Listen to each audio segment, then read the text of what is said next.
Welcome dear viewers to our channel. Today we will talk about the wars of Alexander the Great. When Alexander ascended the throne, he turned himself at the head of a fractured state. The striking northern tribes of Thrace and Illyria revolted. They came out of his obedience by Aetolia, Ukraine, Vosus, Elis, and Argolis. The Ambracians expelled the Macedonian garrison from their country. Arctor III was proud to have been the instigator of Philip's murder. The Persian country is not afraid of this teenage event that inherited the king at the age of 20. When the promise came to Athena that Philip had died in the most luxurious clothes and crowned his head with a wreath of flowers, he suggested that the association put a crown on the head of his killer Bosnias in honor of him. In Macedonia itself, 10 or more parties were involved in the life of the young king.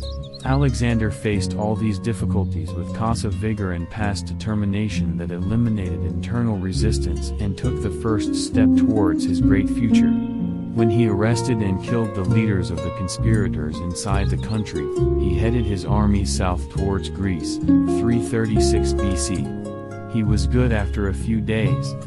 The country of Greece hurried to offer him its loyalty and sent him an apology for his excessive efforts. She offered him 2 crowns and gave him. However, there was a rumor at the time in Athens that Alexander was killed while fighting at the Danube River. Demosthenes started calling for a war to achieve independence. He was not embarrassed to accept huge amounts of money from the Persians to use to implement his plans. Thebes responded to his incitement and broke out of Alexander's obedience, killed the Macedonian staff left there by the young king, and surrounded the Macedonian garrison stationed in the fortress of Cadmea. It sent periods to Thebes and called on Greece and Persians to alliance against Macedonia. Alexander revolted for this action, which, in his view, was not motivated by Greece's desire for independence. Rather, he was treacherous and disbelieved. He crawled his tired soldiers towards the south and attacked Greece again. He arrived in Tyba after 13 days and dispersed his army to repel its march. He then left the fate of this defenseless city to its oldest enemies, Plat, Archmenus, Thesbia, and Phusis. These cities decided to burn Tyba from the end and sell their people as slaves. Alexander wanted to teach a lesson in other cities and passed this decision, but stipulated that the victorious soldiers should not touch bait Bunder badly, and that they, after all Greek countries except Sparta had expressed their loyalty to Alexander, he returned to Macedonia and began preparing to invade Asia. It was found that the state coffers were almost empty. It was even found that they were burdened by Philip's era with a deficit of 500 pounds, about $3,000. He borrowed 800 and started to overcome his debts before he beat the world. He had intended to fight the Persian country as the hero and supporter of Hollis, but he knew that half of Greece hoped to meet his death. His eyes told him that the Persians could mobilize 1,000 men to fight him. However, his strength to fight them did not exceed 30,000 infantry and 5,000 cavalry. However, this new Achilles was not filled with such a huge difference. 12,000 soldiers led by Antipater were left to guard Macedonia and monitor Greece.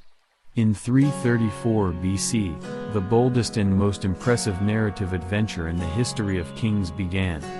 He lived 11 years later, but has never seen his country or Europe since that day. While his army was crossing Hellespont from Lesbos to Abydos, he chose to go down to land at the head of Segium and walk the path he believed Agamemnon had walked to Troy. At every step, he mentioned paragraphs of the Iliad to his comrades. He memorized almost all of them by heart. When he came to the alleged tomb of Achilles, he poured oil on him in honor of him and put a crown of dice on it. He sought naked around him as the oldest people did.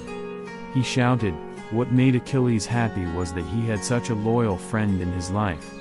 After his death, that great poet would glorify him and remember him. At that hour, I swear to continue the long struggle between Europe and Asia that started at Troy until its triumphant. Meet the first Persian army at the Granicus River and defeat it. In this incident, Clit saved Alexander's life by cutting off the hand of a Persian soldier who was about to hit Alexander behind him. After resting his men for some time, he continued to walk to Ionia and established democratic governments in Greek cities under his protection. Most cities have opened their doors to it without resistance. At Issus, he met with the main Persian's army, which was 600,000 fighters led by Dara III. He won the battle again by using his knights to attack and his walker to defend. Dara fled the field and left behind his money and his family. Alexander thanked him for his first gift and treated the second gift as a chivalrous and generous man. After capturing Damascus and Sidon without fighting, Tyre was besieged. It had a powerful Phoenician fleet hired by the Persians to serve them in combat. The old city resisted him for a long time, to which Alexander was most angry. When he finally seized it, he rode his head and let his men slaughter 8,000 of its people and sell 80,000 slaves from them. Jerusalem surrendered to him without resistance and treated her well. Gaza fought him until every man in the city was killed and every woman stayed overnight. Macedonians continued their Muzaffar march through the Sinai desert to Egypt, where Alexander was wise. His gods were great and welcomed by her people. They saw him as a savior sent by the gods to free them from the yoke of the Persians. Alexander knew that religion was stronger than politics.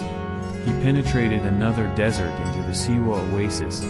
He offered obedience to the god Amun, his father himself, if we may believe Olympians. The flexible priests went to Pharaoh, held ancient rituals for him, and by their work paved this path for the Ptolemaic family.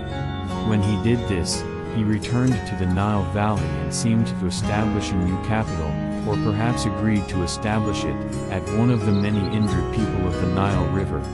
Perhaps Greece, residents of Naucratis, near this place, had advised him to establish it because in this location it would be a better warehouse than Naucratis for trade. Great Greek that would have been exchanged between Egypt and Greece. Alexander planned the perimeter of the walls of Alexandria, the boundaries of its main streets, and the places of the structures he intended to establish for the gods of Egyptians and Greece.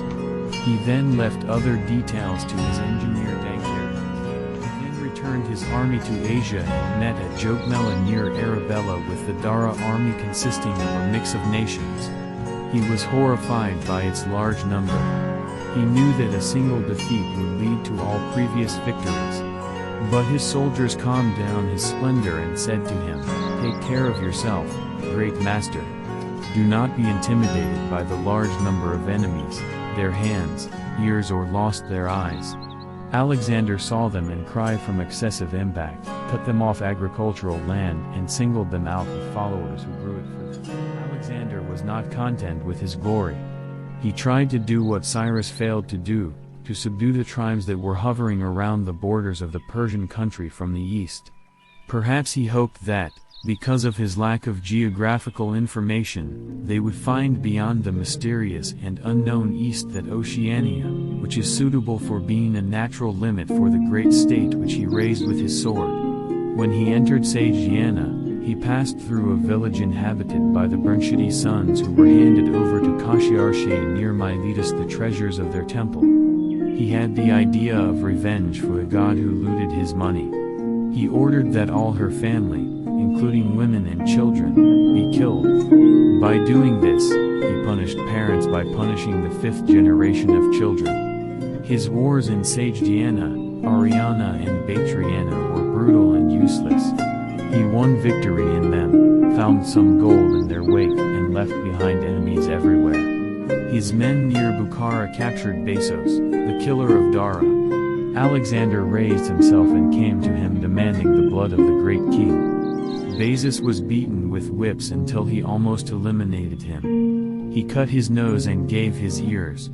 He was then sent to Ecbatana, where he was killed by time. This is where we have come to the end of the episode. If you like the video, click like and don't forget to subscribe to the channel to receive everything new from our channel.